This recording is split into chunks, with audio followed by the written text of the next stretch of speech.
Good evening. It's great to be here, and it's great to have IMS back in Boston again. Many of you were probably as impressed as I was to see the image behind me, which is an image of the black hole that's at the center of the Messier 87 galaxy. This black hole is 55 million light years away. And this was a huge accomplishment for astronomy, because up until this image was created, black holes were they were predicted by theory. And the existence of black holes was identified by inferring the way black holes affected the relationship of other celestial bodies. But this is the first time that a real visual evidence of a black hole was seen. And so it's a real accomplishment for astronomy. But for me, what's really impressive is the technology that went into making this image. And we all know that a black hole actually can't be visualized because even the light can't escape the black hole.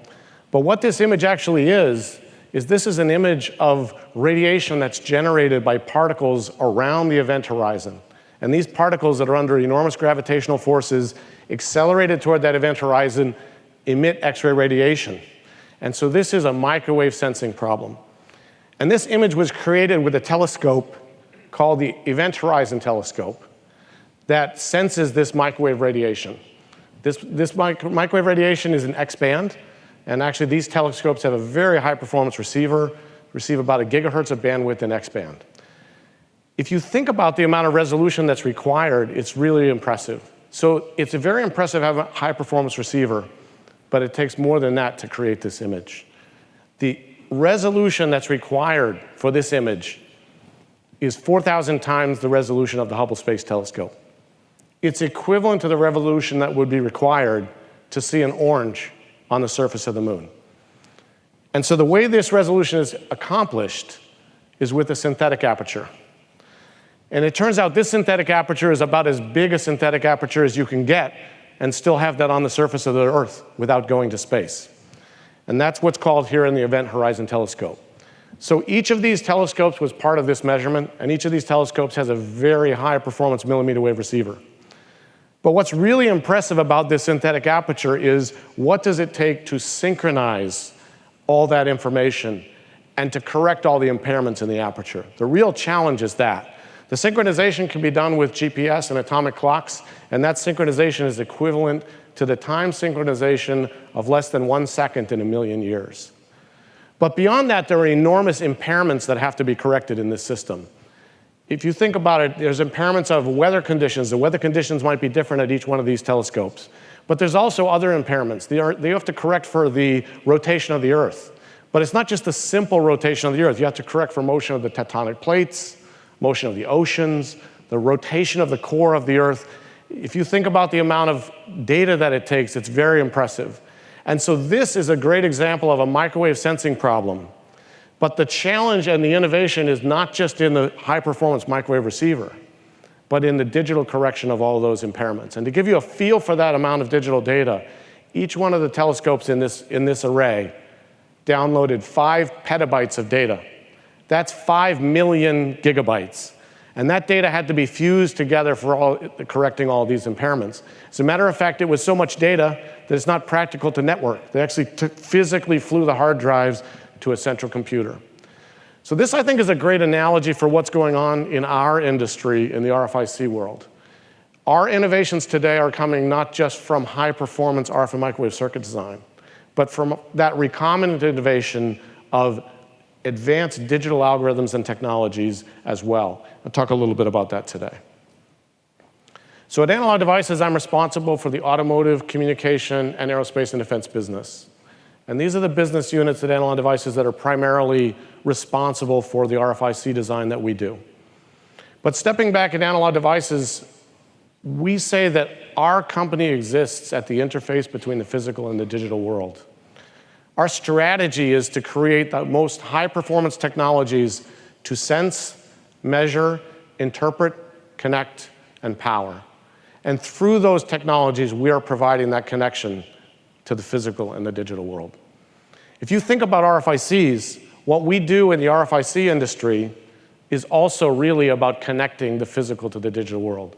RFICs are about connecting the electromagnetic spectrum to the digital world. There are two main application drivers for RFICs today. Those application drivers are communications and sensing. Communications is the application driver that most people are familiar with. And I would say if you talk to the average person in the street and you ask them about RF or wireless technology, they will most often think about communications.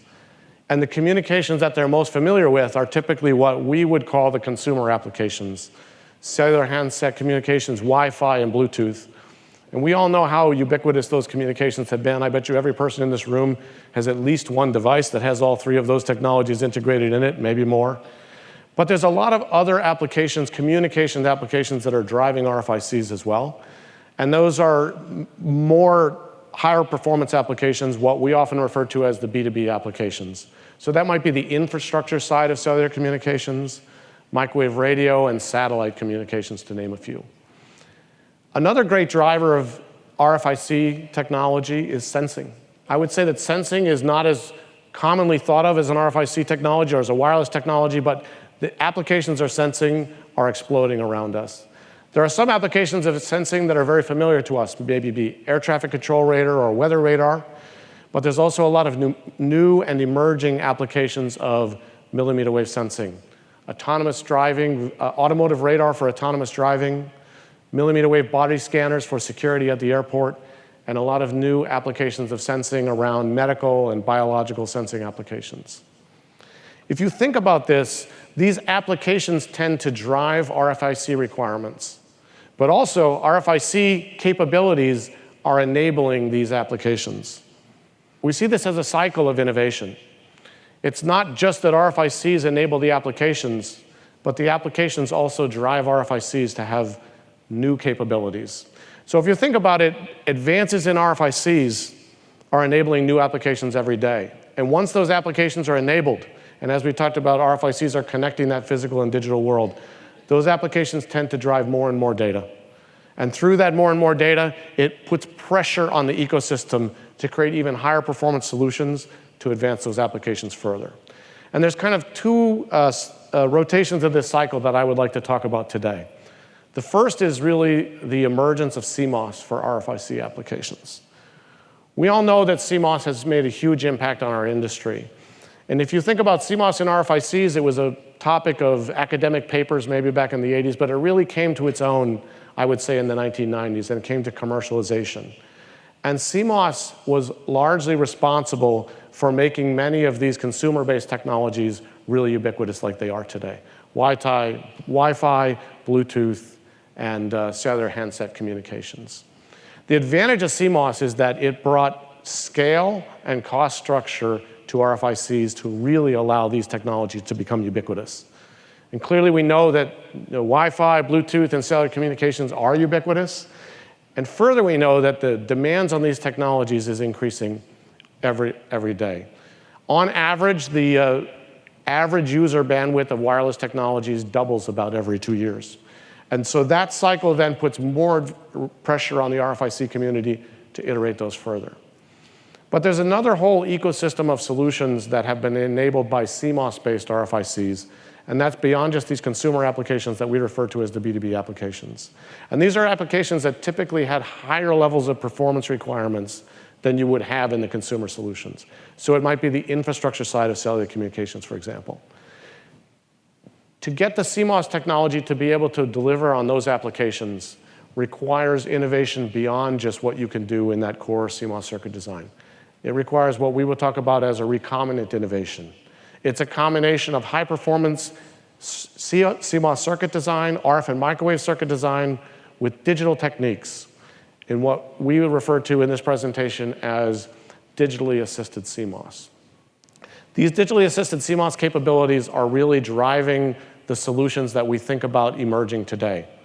That of infrastructure for 5G and radar required to get really, truly autonomous driving. So what I'm going to do today is talk about two examples of this digitally assisted CMOS. One of these in the communication space, and that'll be infrastructure for 5G, and one of these in the sensing space, which will be advanced radar capabilities for autonomous driving. So turning first to the communication space, to set the stage for this, talk a little bit about what was the state of the art for cellular infrastructure circa 2013. So I have a diagram here. On the left-hand side is what a base station what an LTE base station circa 2013 would look like from a circuit perspective. And on the right-hand side is kind of the block diagram of that circuit. So this would be an LTE base station, a 2-channel LTE base station, 2 transmit channels, 2 receive channels, and 2 observation paths for linearization. And you can see that this was kind of a very traditional architecture, a traditional heterodyne architecture. There's obviously a lot of RFICs and a relatively high level of integration. If you looked 5 years before that, you would see a much larger number of discrete components. But the point I want to make about this is that this is the level of integration that was available in RFICs to meet the performance requirements of LTE. And there's a number of different technologies here. The blue typically were BiCMOS technologies. The orange were CMOS technologies. But the other thing you note, being a heterodyne architecture, has had a lot of high-Q filters that you had to go on and off chip to get those high-Q filters to get the filtering requirements. And if you really wanted to get more levels of integration, like as typically we would get in say, the handset space, you had to go to a completely new architecture. That architecture is similar architecture that you would have in the handset space of a direct conversion architecture. But to get to direct conversion architecture with the performance levels that you need in base station required significant levels of innovation. A number of things needed to happen. One, you had to go to circuit design that was very CMOS friendly. So the reason that BiCMOS was used for many of those base station applications in the previous slide, because bipolar devices give you a lot of gain, so they're very good at giving you high gain, low distortion circuits. So you had to go to a CMOS friendly architecture.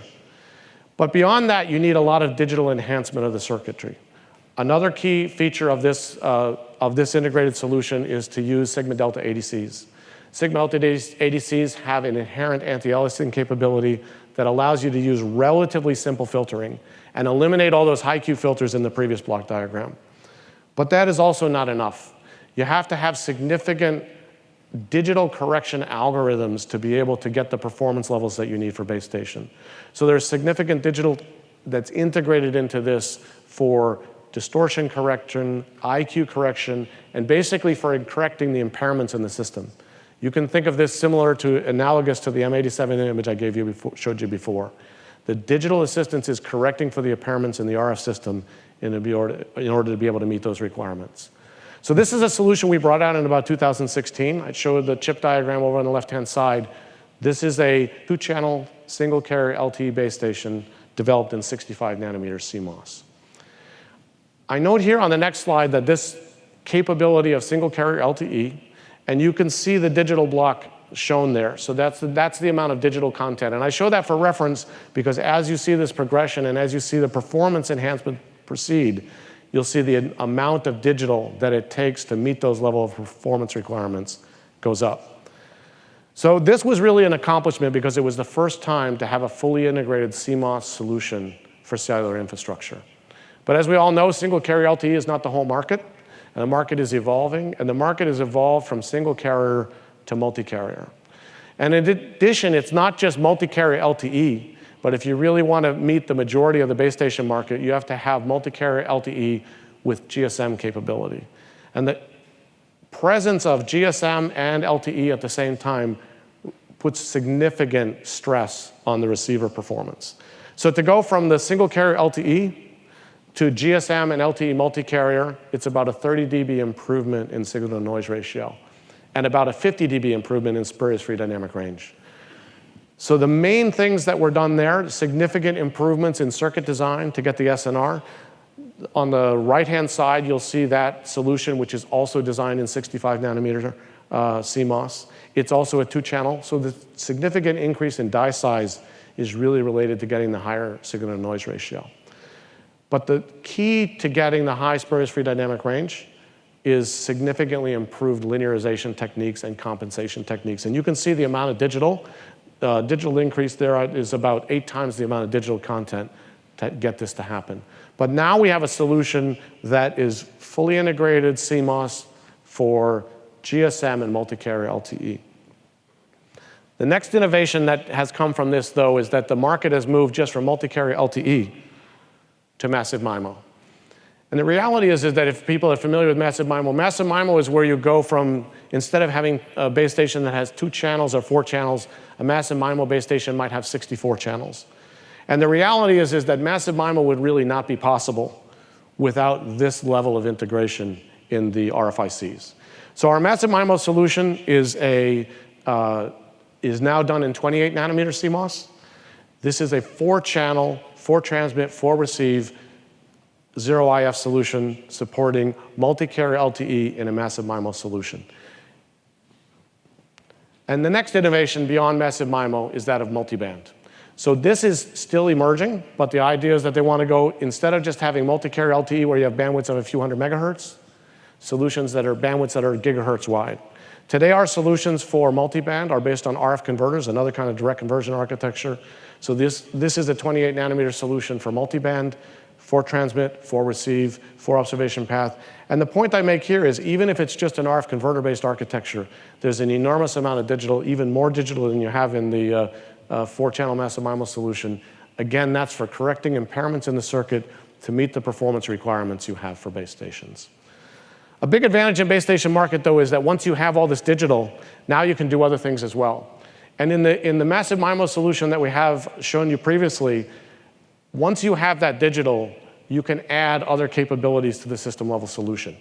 And I already talked about how the digital is correcting for impairments inside the circuit. We can also correct for impairments outside of our transceiver. People that know about communication systems know that the power amplifier is always the highest, the lowest efficiency part of the system, and also generates most of the impairments. And typically, that's the reason for the observation receiver. So typically, our transceiver would have an observation path. We'd feed that observation path back to the big digital, which is shown here as an FPGA. They would linearize that through predistortion. But one of the things about linearization is you have to observe a significantly wider bandwidth than you are linearizing. So you have to pass that high bandwidth back. And now that we have that digital capability, we can actually add in the linearization. And it comes at a relatively low cost because we're already in a very advanced digital node. And so we've added in our massive MIMO solutions this DPD algorithm. We can do the DPD inside of our transceiver. It offloads the resources from the central FPGA. And the net power savings is really big in a massive MIMO system. So in a 64-channel massive MIMO system, implementing this inside of our transceiver as opposed to carrying the data all the way back to the FPGA saves about 110 watts per system. It also allows you to reduce the size of that central processing by about a third. Alternately, you can use that processing inside the central processing for something else. So we've shown you the capabilities that we have in digitally assisted CMOS for sub-6 gigahertz 5G. The future is about millimeter wave 5G. I show you here a system on millimeter wave 5G. We're actually announcing our complete bits to antenna system for millimeter wave 5G at this show, and we're part of this summit that's coming up. But you can see the interesting thing about millimeter wave 5G is that this is an area that still has a lot of complexity to be solved. It's an architecture that still has a lot of different technologies. It's an architecture that still uses discrete filters. So I think the future over the next 5 years, the next 5 to 10 years, is going to be bringing these high levels of integration through digital assistance to this millimeter wave space. The next example I'd like to give is that of about automotive sensing for automotive radar. And to kind of motivate this, I would like to talk a little bit about the requirements for radar. Many people are familiar with a communication system, maybe some fewer people familiar with radar systems, and what requirements you really need to have. So for those people that know about designing radar, you kind of have a fundamental trade-off between phase noise, operating bandwidth, and the ramp speed of your radar. So if you have an operating radar, you send out a pulse, you come back and detect an object, and you'll see an object, and this might detect as an object that's coming to you around 70 miles an hour at a certain distance away. If you were able to increase the bandwidth of your radar system to give you, which gives you effectively a higher resolution, and you sent a pulse out with a higher bandwidth, you might note that it turns out that there wasn't just one target detected, but there was actually 2 targets in there, and those 2 targets are moving at different speeds, but the second target was obscured by the first target, and so you only saw 1 target. So the bandwidth of a radar is really about how much resolution you can get. The phase noise of the radar kind of gives you your detection limit. So if you could take that same radar, which has a higher bandwidth, and lower the phase noise, you might notice, you know what, there's not 2 objects out there, but there's a third object out there, which is a motorbike. and that motorbike is coming at you at 150 miles an hour. And if you had too high a phase noise, you wouldn't be able to see that. The other important thing in a radar system is that you need to be able to sweep fast enough that you can unambiguously detect the velocity of each of these. If your sweep is too slow, you would mistake that 150 mile an hour motorcycle to be going at a very slow speed because that velocity would alias down. So you want to have low phase noise, wide bandwidth, and very fast ramp speed. And the challenge is that in a traditional analog-driven FMCW system, there's kind of a fundamental trade-off between those. And I'll show you that on this next slide. This shows the technology that was used in automotive radar circa about 2014. This is a fast ramp PLL that was developed by Analog Devices and released around this time frame. It's used in a lot of production 77 gigahertz systems today. And so the challenge you have with a traditional analog swept PLL is that gray curve there is your ideal sweep. That's the sweep you would really like to have. Now, if you want to get a low phase noise, you want to set your loop bandwidth very low. That gives you a good phase noise. But you can see that the 200 kilohertz loop bandwidth can't really ever approximate that sweep. So you really can't use the 200 kilohertz loop bandwidth to get the sweep speed that you would need to get the unambiguous velocity. If you use a 500 kilohertz loop bandwidth, you'll have a higher phase noise. But now you can at least approximate the sweep. And actually, for about half of that sweep, from 5 to 10 milliseconds, you could probably use that. But you realize that the sensitivity of this radar would be significantly reduced because about half the time you would be waiting for the sweep to settle. So you would really lose about 3 dB of your sensitivity. So that would drive you to go all the way to, say, 1 megahertz. And at 1 megahertz, maybe you get 75% of that sweep that you could use. You still have maybe a 20 to 30% dead time, but now your phase noise is significantly higher. And this is kind of a fundamental trade-off, and one of the fundamental trade-offs that radar engineers know very well. And the solution to this, though, was to come up with a completely new kind of PLL. And that was a digitally driven PLL. And so we have developed a solution which is based on a rotating traveling wave oscillator. This is effectively a digital PLL. It's basically effectively a large ring oscillator. So we have a 32-tap ring oscillator where going twice around that loop is a single revolution for that PLL. And the key to this is that it requires a very high-speed digital technology to allow you to have a fast enough delay in each of these gates that you can make this oscillator work. And basically, there's 32 taps around this PLL, and you can adjust the phase as you go around, and allows you to digitally create the ramp.